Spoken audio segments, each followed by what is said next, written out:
Paz e graça para você ligado na rede internacional de televisão.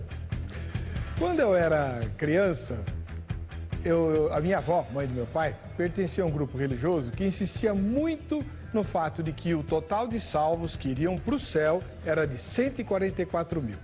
Todos os outros salvos que não fossem os 144 mil mais refinados não iriam para o céu, mas passariam a eternidade aqui no Éden recuperado. Quando eu cresci um pouquinho mais, eu descobri que esse grupo é, na verdade, uma seita e que tem até uma versão da Bíblia totalmente distorcida, tamanhas são as diferenças em relação aos ensinamentos da Bíblia Sagrada que todo mundo conhece. Mas a minha curiosidade sobre os 144 mil se manteve. E eu recebi a explicação de que esses 144 mil, de que fala o Apocalipse, eram judeus que iriam substituir o papel da igreja durante o período da grande tribulação, já que a igreja teria sido arrebatada antes da manifestação do anticristo, então os judeus se converteriam, esses 144 mil, 12 mil de cada tribo, né? E eles fariam o papel da evangelização aqui no mundo, enquanto a igreja estivesse lá no céu, gozando as bodas do Cordeiro. Um pouquinho mais tarde, quando eu já era jovem, eu comecei a questionar, até porque há uma das tribos que não aparece na lista dos 144 mil. Além disso, eu estudei a história do Holocausto e questionei, poxa, os judeus vão sofrer tudo de novo e enquanto os crentes vão estar lá no bem bom no céu, será que isso é justo? Foi quando me disseram que o número de 144 mil era um número simbólico. Representava, na verdade, as testemunhas ungidas por Jesus e que iriam testemunhar dele ao longo da tribulação, fossem judeus ou não judeus, mas pessoas especiais, todos homens, castos, jamais tocaram em nenhuma mulher. Mais para frente, eu questionei essa ideia da castidade. Por que é tão importante não se casar, não ter contato com nenhuma mulher? Afinal de contas, quem criou a mulher foi Deus, não é pecado ter contato com mulher? E aí me explicaram que os 144 mil é, na verdade, o número que representa o total de salvos em todos os tempos, né? Da antiga aliança, representados pelas 12 tribos de Israel, da nova aliança, representados pelos 12 apóstolos de Jesus, um número vezes o outro, e vezes 1000, que é o símbolo da infinitude. Afinal de contas, quem são e o que representam os 144 mil de Apocalipse? Você sabe a resposta? Está no ar o Vejam Só.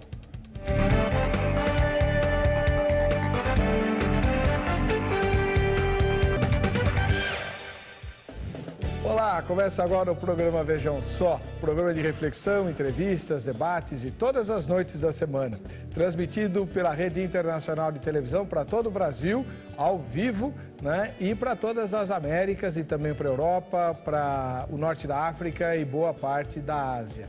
E o tema de hoje é instigante, porque mais uma vez é extraído do livro da revelação do Senhor Jesus Cristo, o livro de Apocalipse, e traduz uma dúvida muito antiga.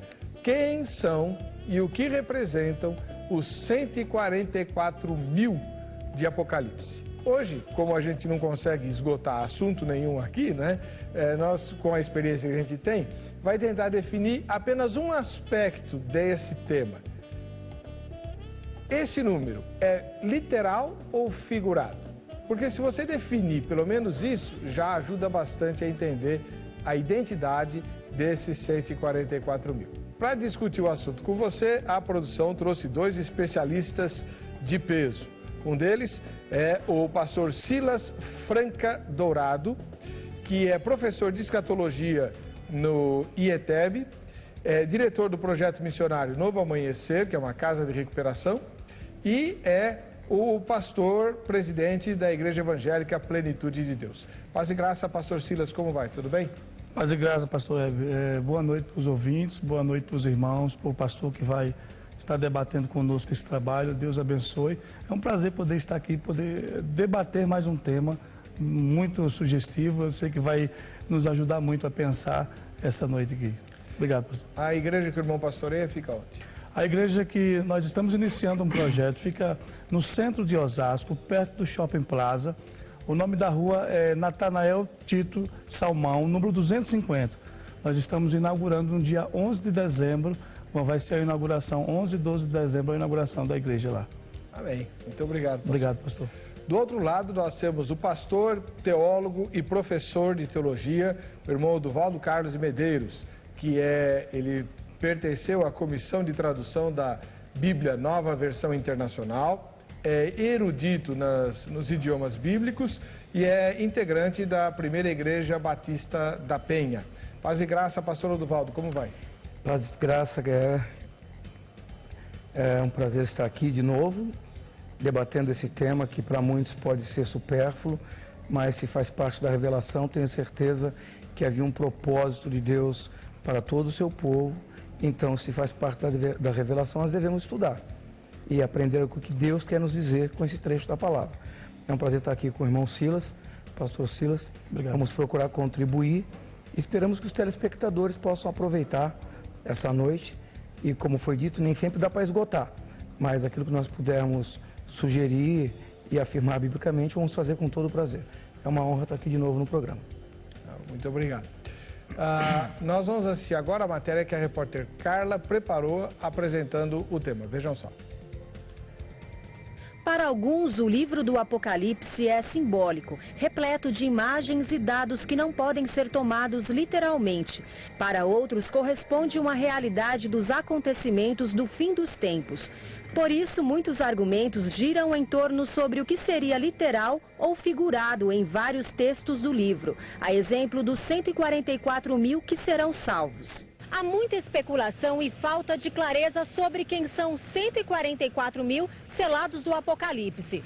O fato é que este grupo será instrumento de um acontecimento mundial em meio à grande tribulação. Apocalipse capítulo 7, conforme diz, 12 tribos que são os filhos de Israel. Então, eu creio que os filhos de Israel já falam tudo, porque no contexto do Antigo Testamento, quando se falava filhos de Israel, se falava do Israel acerca de nação, do Israel descendente de Abraão. Então, baseado também no livro de Daniel, que nós temos muito que compará-lo com o Apocalipse na questão hermenêutica, que tem tudo a ver, na verdade, Deus falando a Daniel, nós vemos claramente Deus ali revelando o futuro acerca da nação de Israel nos últimos dias. O pastor Alexandre Sanches, da Primeira Igreja Batista de Santo André, diz que o total deste número representa a soma de 12 mil homens, de cada uma das tribos de Israel. Não há remanescentes de algumas dessas tribos. E como é que fica a história, então? Olha, nós concordamos com isso. Inclusive, eu tenho um amigo judeu, que ele é pastor batista, e esse amigo meu, que também é pastor batista, ele diz que não há como, nem mesmo o governo de Israel sabe quem são as tribos, não é? Que elas se perderam ao longo da história. Isso nós vemos no próprio texto bíblico, lá quando os judeus do Reino do Norte se misturaram com os samaritanos, etc. E só ficou as duas do sul e se perderam, não é? Mas ele também crê nesse ponto de vista que eu estou falando, baseado em quê? Na soberania de Deus e na onisciência de Deus. Deus sabe quem são eles, né? Deus sabe quem são os membros das 12 tribos. Não precisamos necessariamente de provas científicas em se tratando de Deus. E isso vai acontecer para Israel verdadeiramente reconhecer Jesus Cristo como Messias, não é? Esse plano de Deus na grande tribulação, que vai culminar com o milênio que nós cremos, os 1000 anos em que Jesus vai restaurar o tabernáculo caído de Davi, é para os judeus se converterem. O amor de Deus para com essa nação, na qual ele, com muito carinho, há anos atrás, na pessoa de Abraão, elegeu para formar essa nação. Por 1870 anos, os judeus ficaram longe da sua terra, até o ano de 1948, quando as Nações Unidas, com base na Declaração Universal dos Direitos Humanos, outorgou aos judeus o direito da posse de Jerusalém, o que para alguns estudiosos, como Alexandre, foi o marco da retomada dos planos de Deus com o povo judeu. A história está sendo comandada por Deus. Os profetas dizem que os judeus voltariam para a sua terra, e isso aconteceu logo após a Segunda Guerra Mundial, que, no meu ponto de vista, foi um grande sinal de que Jesus está próximo, não é? A volta de Israel, a grande diáspora que ocorreu lá atrás, há 2.000 anos atrás, onde eles ficaram sem terra, ocorreu agora em 1948, quando eles retornaram para a sua terra. Então, nós cremos aí que Deus já começou a tratar com o seu povo Israel, e esse tratamento de salvação, ele vai se culminar na grande tribulação através da pregação dos 144 mil selados. Alguns questionam ainda se os 144 mil estão em um contexto generalizado ou não inclui mulheres. O pastor Alexandre dá a resposta. Deus trata homem no todo como homem universal. Por exemplo, a queda de Adão, na verdade, simboliza a queda do homem universal, né? Então nós cremos que é o povo judeu, seja ele homem ou mulher, que estarão nesse momento pregando o evangelho, estarão à frente desse trabalho evangelístico nos últimos dias para a salvação de Israel, e todos aqueles também no mundo que não foram arrebatados na grande tribulação também verão o testemunho desses homens, dessas mulheres. Os 144 mil do Apocalipse, homens e mulheres judeus, como afirma o pastor Alexandre, é um número literal ou figurado? O Vejam Só desta noite discute o assunto.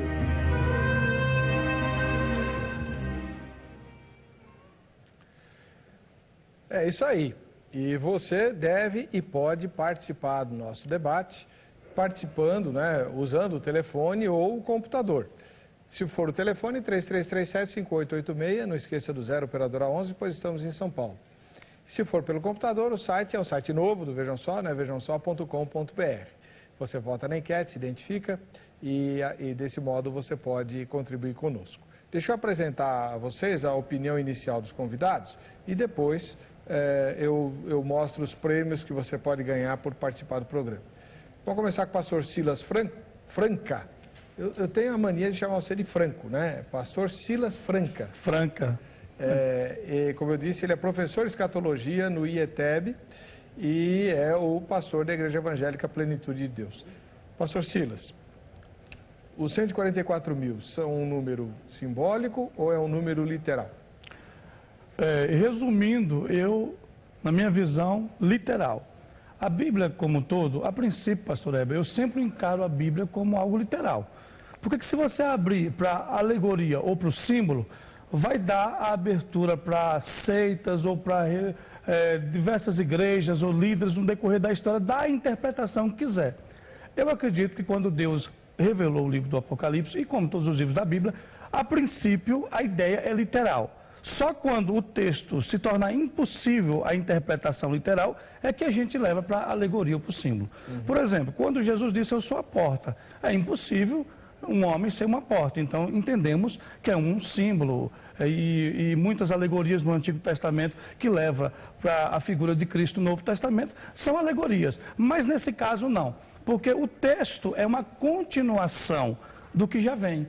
Então, você consegue ali no capítulo 6, e eu tenho, respeito à posição do pastor, mas eu tenho uma visão pré-tribulacionista, é uma visão determinada, é algo que eu vejo dessa forma. Eu acredito que a igreja será arrebatada, e quando a igreja for arrebatada, cumprir-se-á, dará cumprimento o início da grande tribulação, que é a última semana de Daniel. Eu vejo dessa forma. Você estuda o capítulo 6 com os cavaleiros, o último selo, ou seja, o penúltimo selo, o sexto selo, abre-se um hiato de tempo entre o sexto e o sétimo selo, dando a resposta do sexto selo justamente no capítulo 7, que é as duas multidões que aparecem. A primeira multidão, capítulo 7, verso 4, os 144 mil judeus selados de todas as tribos de Israel, e depois vamos discutir sobre as tribos, o porquê que a tribo de Dan não está, e a grande multidão do capítulo 7, verso 9, do qual ninguém podia contar, de todos os povos, tribos, línguas e nações. Então, a princípio, eu vejo o texto como texto literal.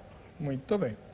Vamos ouvir agora o outro lado, né? Pastor Oduvaldo Carlos Medeiros, ele é professor de teologia, exegeta, traduziu, ou fez parte da comissão de tradução da Bíblia, né? Nova Versão Internacional, e um aficionado dos temas escatológicos. Pastor Oduvaldo, para o senhor, 144 mil é um número simbólico ou literal lá? Em princípio, simbólico. Concordo com a posição do pastor Silas, que a hermenêutica na Bíblia tem que ser, se não houver nenhum motivo justo, como foi dito, tratamos o texto literalmente, ainda que nos pareça estranho, culturalmente, alguma coisa. Mas, como foi dito, onde houver motivo para a gente desconfiar da literalidade, então a gente deve desconfiar de que talvez ali haja um simbolismo. Então, capítulo 7 apresenta duas grandes multidões. Na primeira, há uma definição clara. 144 mil, que são 12 vezes 12, as mesmas dimensões da cidade de Jerusalém, lá no final, uma espécie de cubo perfeito. 12 mil côvados de altura, 12 de largura e assim por diante. É lógico que não dá para caber todo mundo nessa cidade, só com 12 mil côvados, pela multidão de salvos. Então ali está descrevendo a perfeição dessa cidade, onde os salvos irão habitar um dia junto com Deus e a luz do Cordeiro. Agora, o que me chama a atenção nesse texto é o seguinte: eu pertenço àquela posição em que a igreja irá ser arrebatada sim, mas depois da tribulação. Porque na primeira cena, nós temos 12 mil, com esse detalhe da sexualidade, que é apenas um pré-requisito, dizendo que tem que haver uma santidade absoluta ali, né? Então, não vou entrar muito em detalhe aqui, porque não é o tema de hoje. Agora, na segunda multidão, é dito que é uma multidão de que ninguém poderia contar. E se nós lermos as características daquela multidão, um ancião chega para o apóstolo João e pergunta: quem são esses e de onde vieram? Ele faz duas perguntas: quem são esses e de onde vieram? Aí o João diz: Senhor, meu Senhor, só tu sabes. E o próprio ancião dá a resposta: esses são aqueles que lavaram as suas vestes no sangue do Cordeiro. Ou seja, tiveram praticamente o mesmo fim que Jesus, foram martirizados. E vêm da grande tribulação. Ora, se na grande tribulação tiver somente judeus, de que tribulação está falando a respeito dessa segunda multidão? Que é uma multidão de todas as tribos, povos, línguas e nações da face da terra, e não somente da nação israelita. Então, isso já é um indicador que nós deveríamos questionar a literalidade dali, né? Como foi dito também, existem 4 listas das tribos de Israel no Antigo Testamento. 4 listas. Particularmente, quase todas coincidem. Mas essa lista que o apóstolo João apresentou não bate com nenhuma das listas anteriores do Antigo Testamento. George Eldon Ladd, que é um erudito americano, do qual eu aprendi na sua teologia do Novo Testamento, ele chama isso de um Israel modificado. É um Israel. Não é o literal, porque, como foi dito pelo pastor, não só falta a tribo de Dan, como não existe a tribo de José no Antigo Testamento. E saiu Dan, entrou José e entrou Manassés, desculpe-me. Então José está sendo contado 2 vezes, porque Manassés é filho de José que nasceu no Egito, sentou no colo de Jacó. Então Manassés é quase sinônimo de um gentil lá, egípcio. Então esse Israel que está sendo descrito no capítulo 7, ele não bate com nenhum dos Israéis que estão descritos no Antigo Testamento. Isso nos leva a desconfiar da literalidade e mais a questão da grande multidão que vem de todas as partes do mundo e também da grande tribulação. Muito bem. Você ouviu a palavra inicial dos 2 professores, foram bem professorais, como tinham que ser, e a partir de agora a gente vai interagir com eles e você vai me ajudar a fazer isso e nós vamos dirimir isso. Muito bem. Vamos então para a enquete de hoje. A enquete é uma moleza, muito simples a enquete de hoje. Na sua opinião, o número 144 mil é... Primeira opção, literal. Então você crê que são 144 mil. Não são 139.999, são 144 mil. Nem 144.001 também. 144 mil, certinho. Então é isso que significa literal. Ou a segunda opção, um número figurado, né, que representa então uma multidão,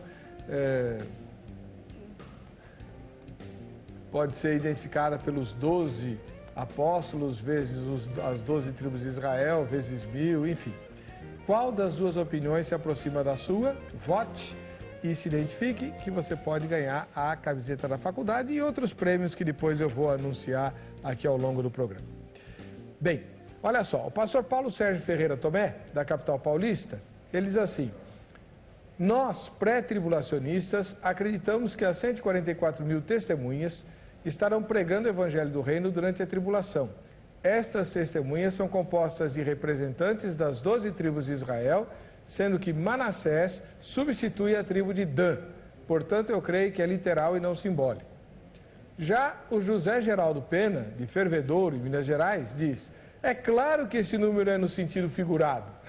Desde a época de Jesus, não foram apenas 144 mil, literalmente, que não casaram ou não tiveram relação sexual com mulher durante a sua vida na Terra. Então você percebe duas mensagens, uma em seguida da outra, dizendo exatamente o contrário uma da outra, né? Então vamos apertar os nossos convidados agora. Pastor Silas, então, eu vou fazer a pergunta para o senhor responde depois do intervalo, tá bem? Tá bom. A pergunta é a seguinte: os 144 mil são castos, virgens, nunca se casaram e são só homens? O senhor responde daqui a pouquinho. Pois é, o programa Vejam Só hoje discute a questão dos 144 mil de Apocalipse. Não é a primeira vez que a gente trata desse assunto, né? E acho que não vai ser a última tampouco, porque ele sempre suscita muitas dúvidas. E eu fiz uma pergunta no bloco anterior aqui para o pastor Silas, porque uma das mensagens que vieram levanta a questão de que numa das visões do Apocalipse, lá dos 144 mil, diz que eles são castos porque nunca estiveram junto com mulheres. É isso mesmo, pastor? Esse texto que você abordou se encontra no capítulo 14, verso 4. Diz assim: esses são os que não se contaminaram com mulheres, porque são virgens. Estes são os que seguem o Cordeiro para onde quer que vai. Então, pelo texto, fala mulheres. E o texto nos sugere que são pessoas que se converterão, são judeus, que se converterão. O irmão abordou no ar que eles vão pregar o evangelho. A Bíblia não diz isso. Nós entendemos, porque em nenhum versículo diz que serão pregadores. Entendemos pela posição deles, que a pregação das duas testemunhas do capítulo 11, que vão pregar o evangelho por 1.260 dias, sim, que são os 3 primeiros anos e meio, vai gerar esses 144 mil homens selados das tribos de Israel. E estes homens, naturalmente, eu não vejo como mulher misturado, por mais que existem textos da Bíblia que representam os dois, mas aqui não, fala, não se contaminaram com mulher. Em algumas condições, mulher na Bíblia é representada por a prostituta do Apocalipse, capítulo 17. Mas não aqui, eu vejo que são pessoas que, apesar que o casamento é abençoado, isso aí tudo eu acredito, mas são homens que terão um foco na grande tribulação, que será pregar o evangelho eterno, o evangelho do reino, preparando. Estes homens não vão morrer. Eles vão passar pela grande tribulação e entrarão no milênio. É essa a visão a princípio. E como o pastor falou, a tribo de José tem três, eu pelo menos separei aqui 3 relações sobre as tribos do Antigo Testamento. Por exemplo, lá em Gênesis capítulo 49, você estudando, você não encontra Manassés e Efraim, que é José. Já em Ezequiel capítulo 48, você não encontra Levi, porque a tribo de Levi ficava espalhada sobre todas as tribos. Já de Apocalipse capítulo 7 é diferente de todas as outras, isso é verdade. Mas aqui eu vejo José tomando o lugar justamente do seu filho Efraim, e Manassés aparece saindo Dan. Porque Dan foi uma tribo que, no decorrer da história, eles entendendo, que se corrompeu, ficou perto dos filisteus, e aí foi invadida por povos, e há textos da Bíblia que falam que Dan se corromperia. Então eu vejo, pela estrutura de Gênesis 49, Ezequiel 48, Apocalipse de fato é diferente a relação, mas tem um fundamento, por que é diferente. Eu acredito que no decorrer a gente vai colocar isso também. Tá, muito bem. Bom, pastor Oduvaldo, o Francisco Walter, de Natal, lá no Rio Grande do Norte, diz assim: se o número é literal, não tenho certeza, mas que esses 144 mil são judeus, sim. Essa é mais uma dentre tantas profecias que somente Israel, ou os judeus, podem cumprir, descartando assim a teologia da substituição. Portanto, quando um judeu aceita o Senhor Jesus como Salvador, ele continua vivendo como judeu, como descrito em Atos 21, 21 a 24. Agora, eu tenho uma dúvida a respeito desse assunto. Como essa profecia iria se cumprir se todos os judeus se tornassem cristãos, que ele chama de gentios. Como o senhor é um professor extremamente versátil, explica para nós o que é essa teologia da substituição e como é que ela se encaixaria aqui ou não se encaixaria nessa questão que o Francisco Walter levanta. Temos um problema de premissa aqui. Os irmãos dispensacionalistas, eles têm uma premissa que é: Deus tem dois povos na história. E esses dois povos são Israel e a igreja. Para os irmãos, a igreja não passa de um parênteses, que supostamente não foi prevista no Antigo Testamento. E que no período chamado de Grande Tribulação, que por incrível que pareça no Apocalipse não aparece essa expressão, né? Então os judeus iriam substituir isso, porque a igreja cumpriria só um parênteses. Cumprido o seu papel no parênteses, então ela seria arrebatada e substituída por isso. Paulo pensa diferente. Paulo pensa que Israel é o parênteses. Porque em Colossenses ele diz assim, que o mistério que esteve oculto é que lá atrás na eternidade Deus concebeu um povo que começa com o povo piloto de Israel e culmina num povo mais abrangente que envolve judeus e gentios. O próprio Isaías disse isso, né? Que Israel, apesar de vocês serem incontáveis enquanto os grãos de areia da praia, somente um remanescente vai ser salvo. Somente um remanescente. E isso fica mais claro ainda no texto grego, que não é quem nasce em Israel que é descendente de Abraão. Infelizmente, nas nossas traduções, Romanos 9, infelizmente, oculta isso. Diz que nem todo que nasce em Israel é israelita, né? Quando o texto original diz que nem todo que nasce em Israel é Israel, ou seja, esse povo ideal de Deus que vem sendo desenvolvido durante a história e desemboca no Novo Testamento abrindo isso. Então, para a gente manter essa premissa, e daí a teologia da substituição, ou seja, de que Deus tem dois povos da história, então eu tenho que remover Efésios, porque Paulo diz que de dois povos ele fez um, e lá o contexto é exatamente um dos povos é o judeu, o outro povo é o gentio. De dois povos ele fez um e chamou esse um de um novo homem, o novo Adão, digamos assim. E isso é a igreja, isso é a igreja. Então eu acho meio improvável que o Espírito Santo tenha anunciado isso em Paulo e desfeito isso em João. Porque se nós mantivermos essa proposta de que Deus tem dois povos na história e que na hora sai um e entra o outro, então a carta aos Hebreus tem que sair. Esses trechos de Efésios e Colossenses também tem que sair. Então, o problema todo aqui é a premissa. Tem que se provar a premissa. E o Novo Testamento diz que Israel cumpriu a parte piloto. Só que Israel não é o unigênito de Deus, é o primogênito. Os outros filhos teriam que entrar. Tá? Então, olhando de maneira geral, Israel é um cano de pouca vazão, mas quando desemboca no Novo Testamento, aí a coisa fica um pouco mais abrangente. Tá?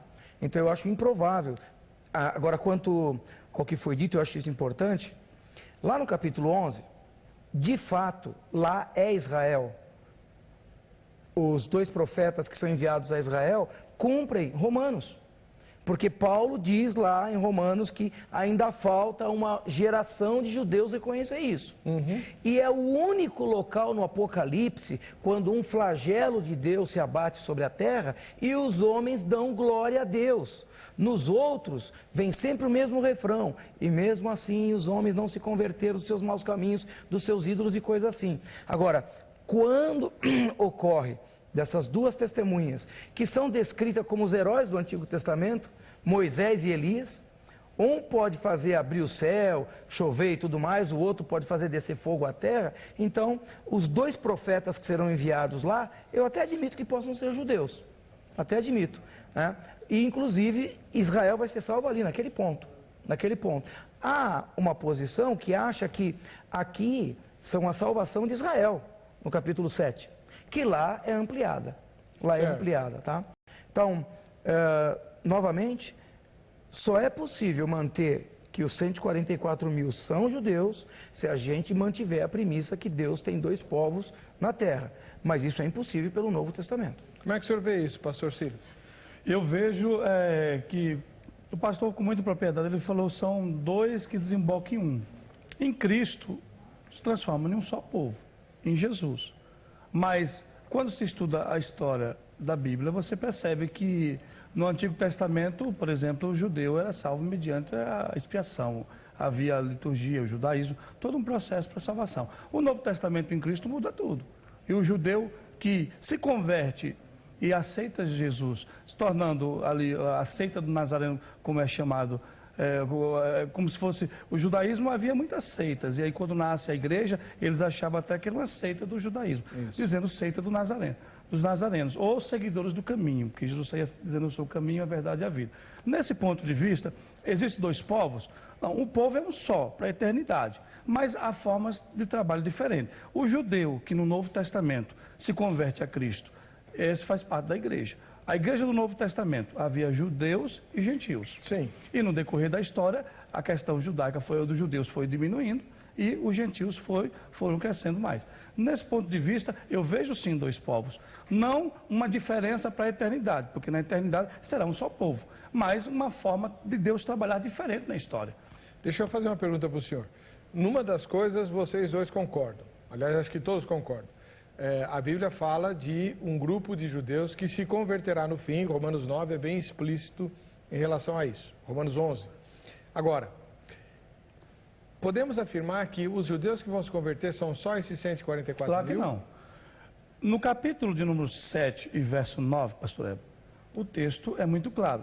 Depois dessas coisas, eu vi uma grande multidão de todos os povos, tribos, línguas e nações. Sim, eu e sei. aí encaixa os judeus também. Os judeus que se converterem serão 144 mil. Os judeus que serão separados, selados, serão 144 mil. Podem ser mais de 144 mil judeus convertidos? O judeu, nesse texto do capítulo 7, verso 4, são 144 mil. O texto é claro. Então. E quem está falando isso aqui é o próprio Espírito de Deus. Agora, outros judeus entrarão nessa outra multidão. Do capítulo 7, verso 9. Uma vez que essa outra multidão não são como esses judeus. Não fala que essa multidão foi selada. Esses judeus foram selados para a terra. A multidão morreram e foram para o céu. Estão chegando no céu. São dois textos diferentes. Um foi martirizado, o outro não. O do capítulo 7, verso 4, atravessa a grande tribulação. Um exemplo disso que eles aparecem no capítulo 14, no final da grande tribulação. Mas aí que está, pastor. Eu até peço ao irmão Oduvaldo que me corrija se eu estiver errado. O problema desses 144 mil é que eles são descritos, mas a tarefa deles não fica clara na narrativa. A multidão diz, morreu, foi martirizado, lavaram as vestes do sangue do cordeiro, vão lá atrás do altar reclamar a vingança de Deus, não sei o quê. Mas os 144 mil, o que eles fazem? Capítulo 14, versículo de número 1 em diante. E olhei, e eis que estava o cordeiro sobre o monte Sião. E com ele 144 mil, e em suas testas tinha escrito o nome dele e de seu pai, do Senhor. E ouvi a voz do céu e a voz de muitas águas, como a voz de grande trovão, e uma voz de arpista que tocava sua harpa. E cantava um novo cântico diante do A única coisa que é dito que eles fazem é isso. Que eles têm um cântico que só eles aprenderam. Não é isso? Um cântico que só eles conhecem. O resto é tudo negativo. Eles nunca se contaminaram com mulheres, que é uma questão difícil, que a gente já tentou debater aqui. Por que mulher contamina, né? Tem até um e-mail aqui, que é do Reinaldo Cardoso, lá de Belém do Pará, e ele diz que essas mulheres significam igrejas. Esses 144 mil, na verdade, são sacerdotes, não é? Que vão estar juntamente com o Senhor Jesus. Eu vou ler aqui o e-mail dele para não torcer as palavras do irmão, né? Está aqui, ó.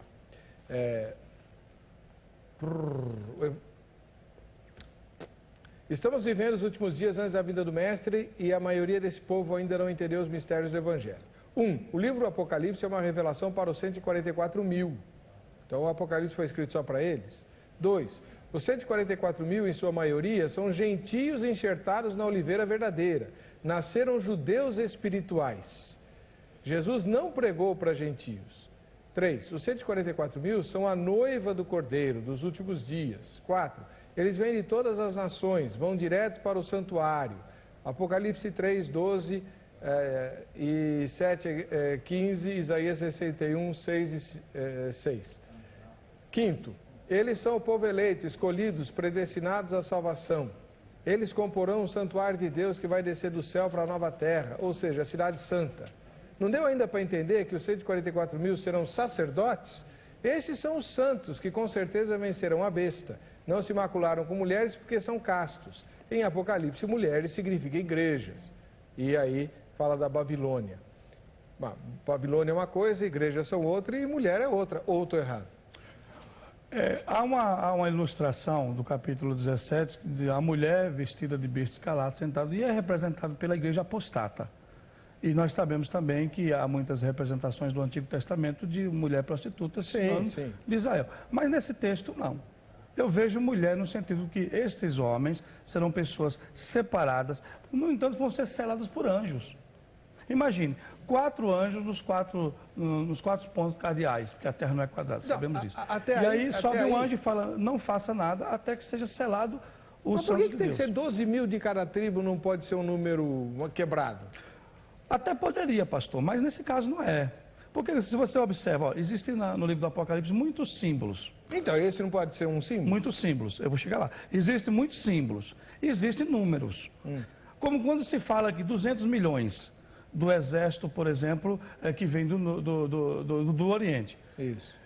Na época que João escreveu um texto como esse, era um absurdo esse negócio. E continua sendo. Então, mas se você for observar hoje a questão, por exemplo, da China, é um exército fabuloso. É o único país que pode ter um exército desse. Então, há uma possibilidade. Claro. Mas na época de João não era, porque o mundo, pelo menos na época de João, tinha mais ou menos 250 milhões. É verdade. Na época de Paulo, um pouquinho mais na época de João.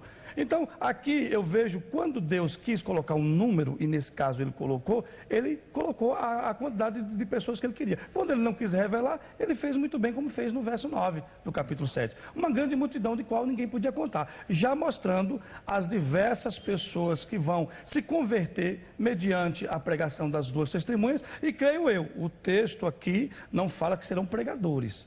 Mas essas pessoas, por uma questão lógica, não vão ser seladas para não fazer nada. Então, essa grande multidão de todos os povos, tribos, línguas e nações, inclusive de Israel, serão pessoas convertidas na grande tribulação pela pregação desses homens. Tá. Bom, se não me engano, o pastor Oduvaldo foi o professor do irmão lá de Santo André, o pastor Sanches, Alexandre, né? Alexandre que deu a entrevista. Então, ele vai revelar agora para a nossa repórter como ele entende a questão dos 144 mil. Eu queria que você comentasse. Vamos lá. Nós entendemos que o texto é literal, não tem como ser um texto simbólico.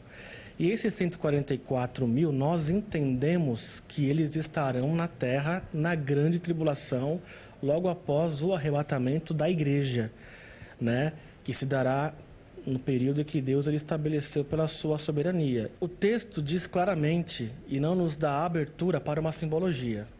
O texto diz que são 144 mil selados das 12 tribos de Israel, 12 mil de cada tribo, e o texto encerra dizendo que são os filhos de Israel. Não está relacionado à igreja. Se você for um pouco antes, quando Jesus ele se revela a João em Pátimos, Jesus manda João escrever 7 cartas para 7 igrejas que estavam na Ásia Menor, na Turquia, ou seja, não tem nada a ver com Israel. São 7 igrejas de pessoas de outras raças, que estavam ali fixadas como igrejas locais na atual Turquia. Então ali não se fala de Israel. Agora, já nesse texto, são os filhos de Israel. Então, eu acho interessante Apocalipse, quando Apocalipse fala de igreja, igreja. Israel, Israel. Hoje a aula tá boa, hein? O assunto é quente, eu tenho certeza que nós vamos tratar dele várias outras vezes aqui no programa, né? E você deve aproveitar a oportunidade que tem para tirar suas dúvidas. Por exemplo, essa opinião que você acabou de ouvir, do pastor Sanches, diverge do mestre dele que está sentado aqui no nosso estúdio, né, que é o pastor Oduvaldo. Ou ele convenceu o senhor, pastor? Então, eu tive o prazer de ter o pastor Sanches como meu aluno mas eu não tive oportunidade de lecionar exegese de Apocalipse na faculdade. Então ele talvez não saiba a minha posição, vai saber agora, né? Bom, a minha dificuldade com a posição pré-tribulacionista é que ela argumenta várias coisas no escuro. Por exemplo, fala-se que a igreja vai ser arrebatada. Mostra o texto no Apocalipse onde a igreja sai. Não existe tal texto. O capítulo 4, que é onde os irmãos querem localizar o arrebatamento da igreja, João vê uma abertura no céu, a voz que falou com ele no capítulo 1 diz, sobe aqui, e os irmãos fazem João se transformar na igreja. Os irmãos que primam pela literalidade do texto. Irônico, né? João é João. Não, mas João não é a igreja. Não é, então. Mas para os irmãos pré-tribulacionistas, ali é a saída da igreja da terra. Não existe como tirar a igreja da terra no Apocalipse. Mas uma coisa interessante, pastor, você fala que a igreja não sai, mas também não está. Está. Porque só aparece no capítulo 19. Não, porque as 7 igrejas que... Não, isso aí é antes. Não, vamos ver assim. O esquema melhor para ler o Apocalipse é capítulo 1, verso 19. Escreve as coisas que você viu, a imagem ou a visão de Jesus glorificado. Certo. As que são o estado atual das igrejas. E as que ainda vão acontecer, de capítulo 7 para frente. A igreja está, com certeza, porque no Apocalipse tem 2 mulheres. Uma das mulheres é aquela mulher que está sentada na besta, cuja cabeça tem os mesmos chifres que vão se revelar no capítulo 13. O anticristo, o falso profeta e Satanás, que está regendo a tríade satânica. E tem uma outra mulher que dá a luz ao Messias e o filho é arrebatado direto para o trono, fala-se rapidamente da ascensão do Senhor, e aquela mulher é a igreja, o povo especial de Deus. E como eles não conseguiram fazer nada com o filho da mulher, então vão se voltar contra os filhos da mulher. Que é uma maneira, é um hebraísmo de dizer, né? Que são aqueles que participam da mesma natureza da mulher. Então aquela mulher não é similar àquela que está sentada à besta, ela é oposta. E só tem uma interpretação para aquela mulher em qualquer exegese. Aquela mulher é o povo de Deus. E o povo de Deus na terra agora é chamado de igreja, antes da vinda de Cristo é chamado de Israel. Mas é o povo de Deus que gerou o Messias. Essa que é a ideia. Então fica difícil, porque na posição tribulacionista, por exemplo, eles não conseguem explicar 2 Tessalonicenses capítulo 2. Sobre aquele dia, Paulo falando do arrebatamento da igreja, nada disso vai acontecer sem que antes venha o anticristo. Então, 2 Tessalonicenses capítulo 2, versos de 1 a 12, diz que a igreja não sai antes do anticristo. Daí tem aparecido a posição midi-tribulacionista, ou seja, a igreja fica 3 anos e meio na tribulação e os outros 3 anos e meio no céu. Então, eu acho meio difícil sustentar, primeiro, um arrebatamento da igreja no Apocalipse. Não existe tal texto. Exegeticamente, não existe. Acho difícil sustentar que haverá esse arrebatamento em face de 2 Tessalonicenses. E o que é pior, para que exortar a igreja a ser fiel, a perseverar até a morte, se na hora que a coisa pegar ela não vai estar aqui? Tem gente que chega a dizer que as cartas de 1 e 2 Tessalonicenses foi escrito para Israel e não para a igreja. Mas lá o epígrafe está claro, à igreja de Deus que está em Tessalônica. Para que ficar exortando a igreja a manter fidelidade, a perseverar, a não negar até a morte, se no dia que a coisa pegar eles não vão estar mais aqui? Vão ter sido arrebatados. O pastor Silas responde já. Voltando com o programa, vejam só que hoje discute questões apocalípticas, né? Os 144 mil mencionados várias vezes no livro de Apocalipse. São um número literal ou um número figurado? Né? Nós estamos discutindo isso aqui. No bloco anterior, o pastor Oduvaldo fez uma colocação a respeito da palavra que o nosso entrevistado deu para a nossa repórter. Eu vou emendar opiniões que a repórter também colheu nas ruas, principalmente lá no Reduto dos Evangélicos, aqui em São Paulo, para depois o pastor Silas e o pastor Oduvaldo comentarem. Vamos ver. Os 144 mil de Apocalipse, na sua opinião, é literal ou é figurado? A Bíblia foi escrita em 3 linguagens, alegórica, figurativa e literária. E os 144 mil assinalados de Apocalipse está claro.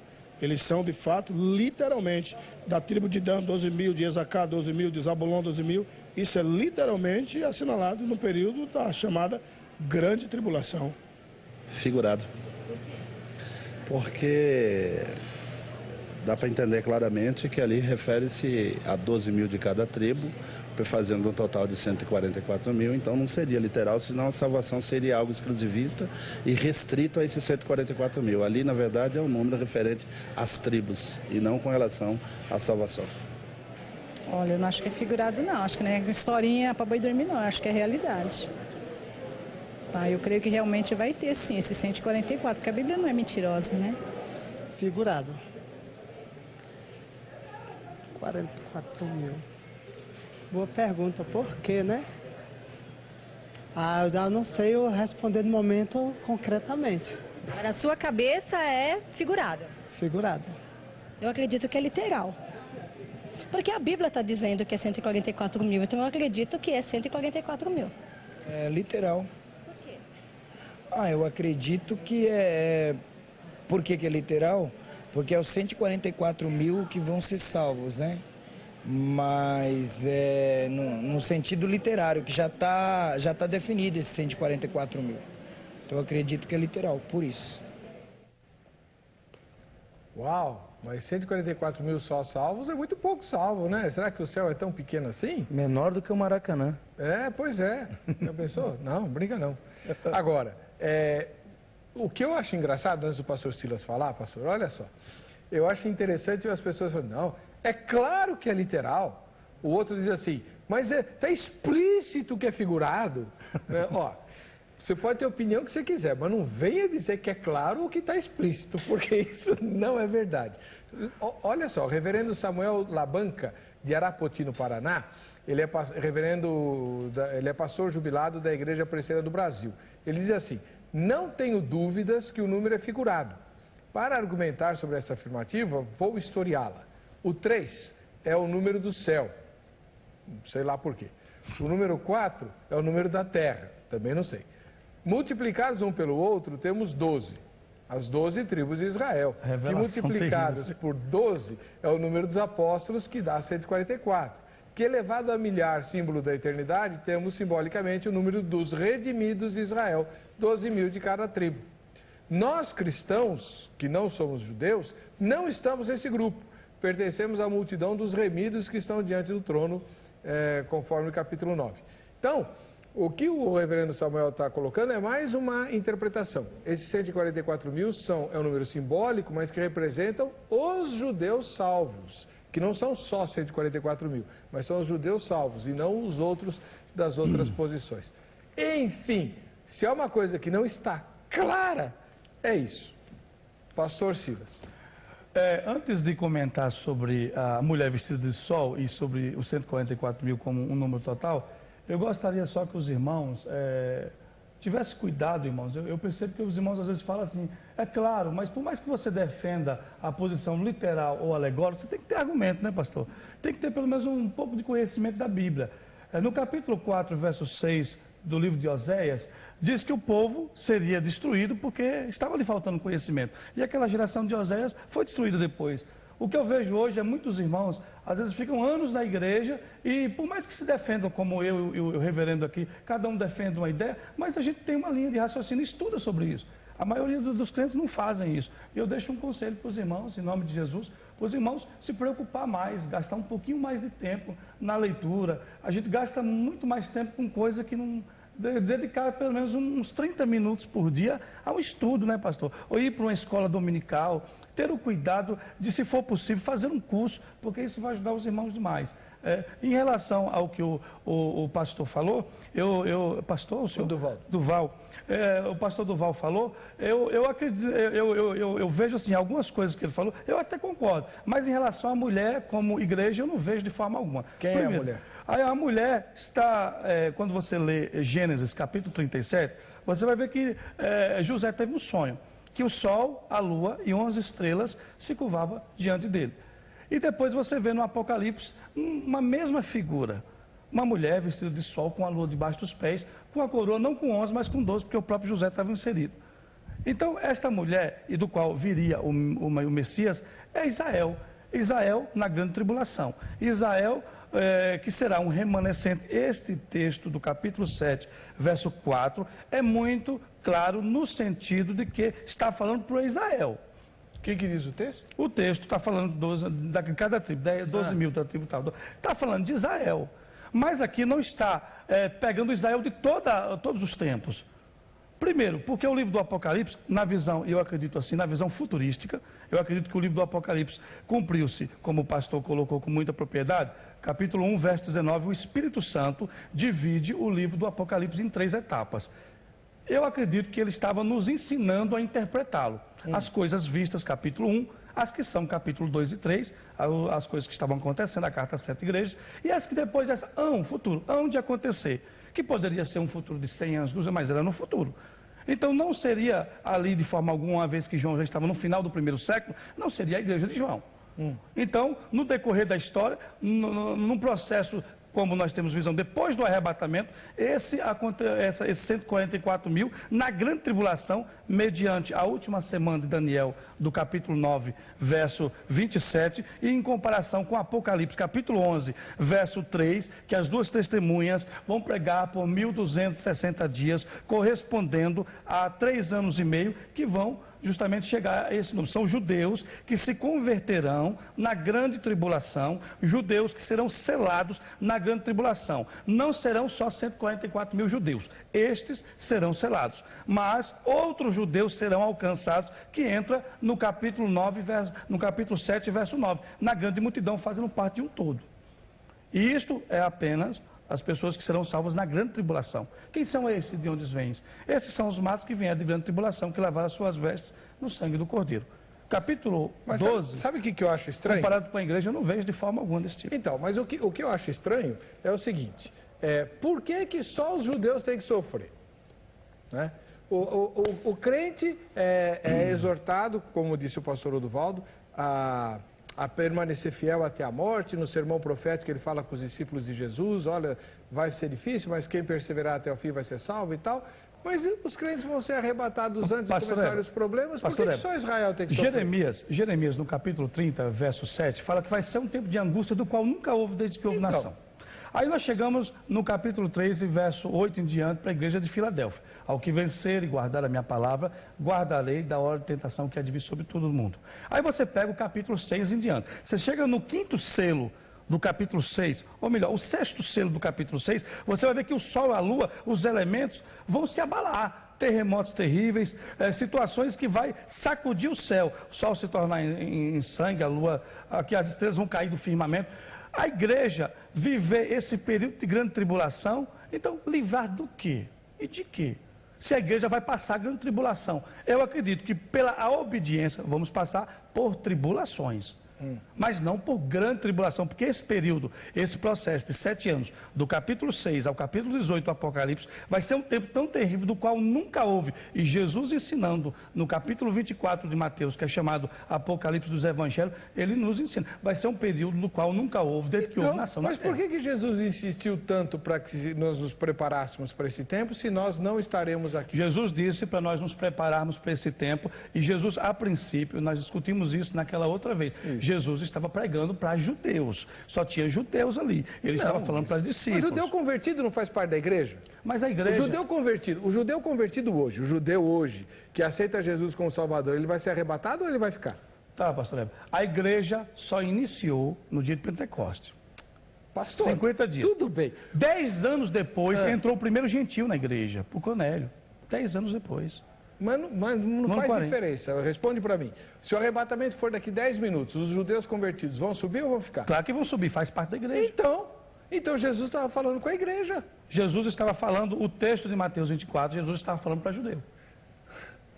Pastor Oduvaldo, é verdade? Vamos por partes. Olha, eu sei que parece estranho, mas acho que a melhor forma de nós enxergarmos essas duas multidões é que elas se referem ao mesmo povo. Mas só um pouquinho, um vai ficar na terra e o outro no céu. É aí que está o negócio, é a diferença de perspectiva. Mas é o texto que diz. Então, um visto do ponto de vista da terra e o outro visto do ponto de vista do céu. A linguagem tem que ser mais ou menos a mesma. A questão alegórica e simbólica é justamente essa, a gente dá a interpretação que quiser. Não, mas veja, dizer 12 mil vezes 12 mil vezes 12 mil, então os irmãos terão que manter também que a cidade de Jerusalém só vai ter 12 mil côvados, que são as mesmas medidas, o mesmo número. Mas Apocalipse no capítulo 21 fala, e viu um novo céu e uma nova terra. A Jerusalém, no verso 17... E essa Jerusalém que desce é um cubo perfeito. Mas e a terra vai existir para quê? Para nós habitarmos nela. Então não precisa ficar todo mundo dentro da Jerusalém, se formos olhar. Que fique como santuário. E quem que vai ficar na Nova Jerusalém? Pastor, que fique como santuário. A Jerusalém é como que um santuário, um gigante. Não, porque santuário. No capítulo 21, desce uma noiva. E depois desce a cidade como ataviada para a noiva. A Jerusalém é descrita de duas formas também lá. É descrita como uma mulher que desce para o seu noivo ataviada, e também é descrito como uma cidade, que é um templo, pode até ser, tudo bem. Mas o problema todo aqui é que não tem como... Então, deixa eu ver, eu queria que o senhor explicasse melhor essas duas perspectivas, do céu e da terra, da multidão. Isso. Novamente, a gente tem que dar o crédito da interpretação. Essa interpretação é uma interpretação clássica. Quem a primeiro apresentou foi George Eldon Ladd, falecido em 1984-85. Tem a teologia do Novo Testamento dele ditada pela nossa Juep. E o comentário ao livro de Apocalipse. Que também é dele também. A coleção... Cultura Bíblica. É uma série azulzinha marinho, né? Então, clássica, né? Então, George Eldon Ladd, eu acho que a exegese lá, não dá para falar tudo aqui, está coerente. As multidões são as mesmas, mas vistas de perspectivas diferentes. Do ponto de vista da terra, ela é o Israel de Deus. E o Israel de Deus, segundo Paulo, é a igreja. Paulo fala isso num texto só. Mas o milênio também 28. É falado num texto só. Se a gente for levar a frequência... E há controvérsias para esse texto. Lá não pode ter controvérsia. Claro que está escrevendo a igreja de Gálatas. Lá não pode ter controvérsia. Lá ele não pode estar dizendo paz sobre todo o Israel de Deus. Ele está escrevendo para a igreja de Gálatas. Lá não pode ter controvérsia. A controvérsia se torna difícil porque para a teoria pré-tribulacionista, aquele texto engasgou.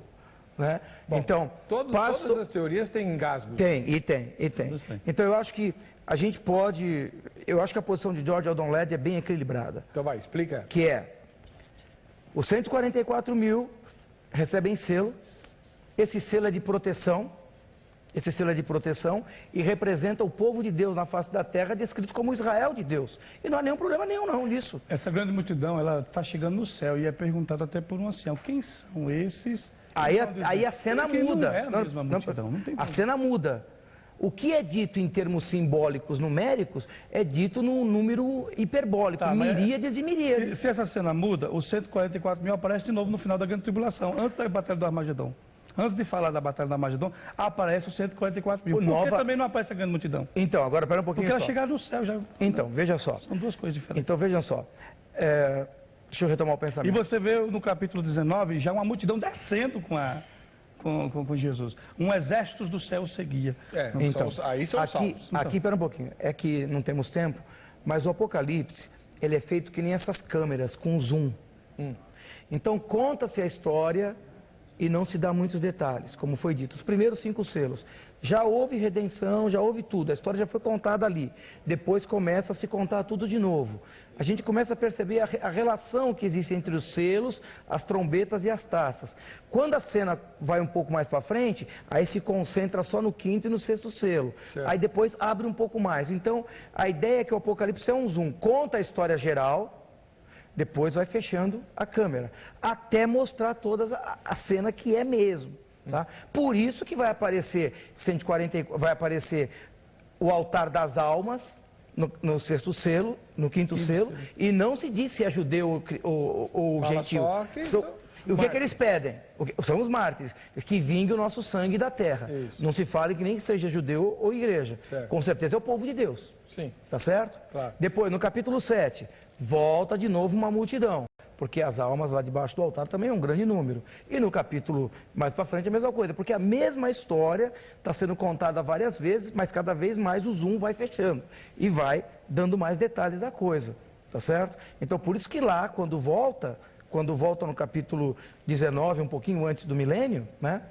Está lá o povo de Deus, o arraial de Deus cercado, como no Antigo Testamento, e o Cordeiro, eles nem lutam nem nada, tá certo? Muito bem.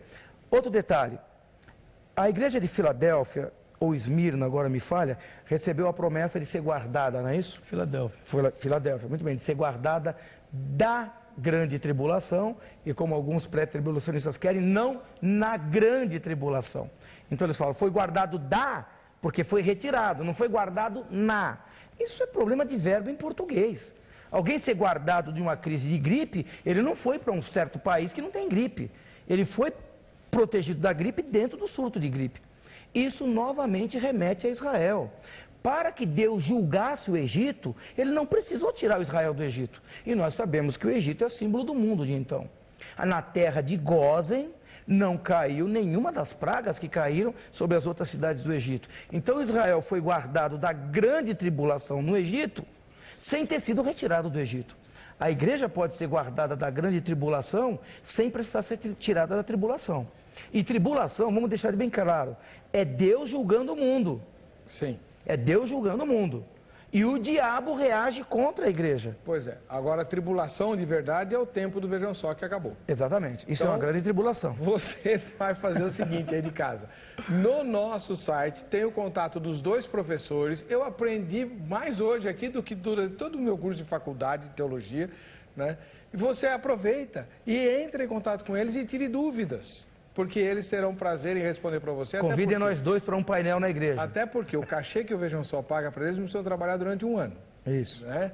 Então, pode escrever para eles à vontade que eles vão ter prazer em responder. E o resultado da enquete foi o seguinte.